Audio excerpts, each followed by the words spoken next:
For the first time, we have 4 generations coming together in the workforce. Your Gen Y employees are going to be the most challenging.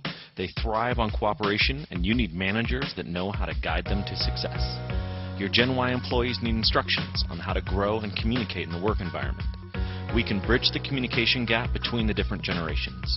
You can lead them to the leadership roles that they are capable of, and together, we can improve your future, your team of today, your leaders of tomorrow.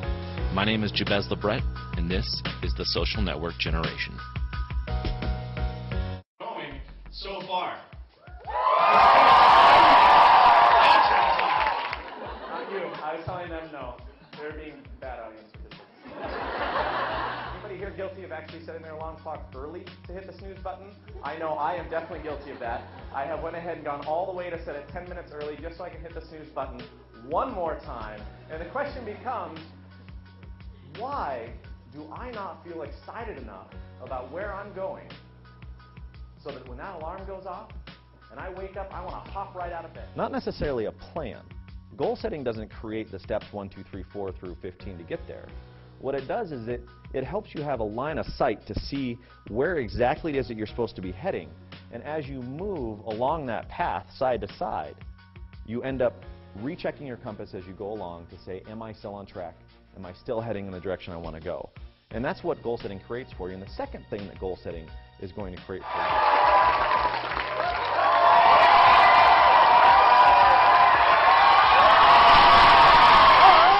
you. You alone are responsible to define who you are going to become, and you need to start living as that person today, not waiting until tomorrow. You could go out there right now to that job fair and you could say, I hope to do this, or you could go out there to that job fair and say, I am going to do this.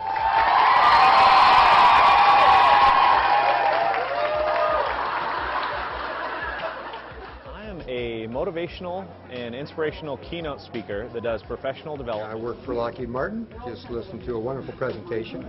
Lots of good things that I think I can use at work. The emphasis on positive reinforcement I thought was well-founded, well-grounded, and something I can take back to the office tomorrow. I was 18, didn't graduate from high school, wasn't going anywhere, and I was flipping burgers at frickin' McDonald's, and you don't even get to flip them anymore. No, I'm not kidding. You press the burgers now. That's not fair. It's the only thing I wanted out of the job, and they took it away from me. Step 1 is goal setting. Step 2 is that you have to take all your goals and I want you to throw them away. All right, so I want you to just take your goals, toss them in a drawer, shut the drawer, and not worry about your goals for right now. And I want you to think about, how do I contribute to the person that's next to me? The individual that I'm interacting with right now, how do I contribute to what they need next?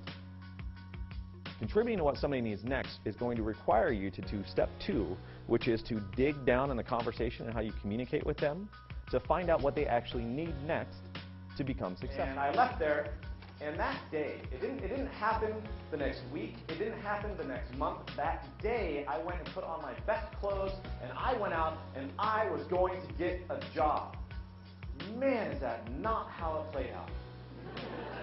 I went around looking for work and door after door. My name is Nate Higgins. I work for CH2M Hill, and what I really like is Jabez just really broke down the different generations and the different ways each generation communicates. And what I thought was just so powerful about that is I saw the shortcomings in myself and the things that I need to do to better perform and create a greater return on investment for my employer.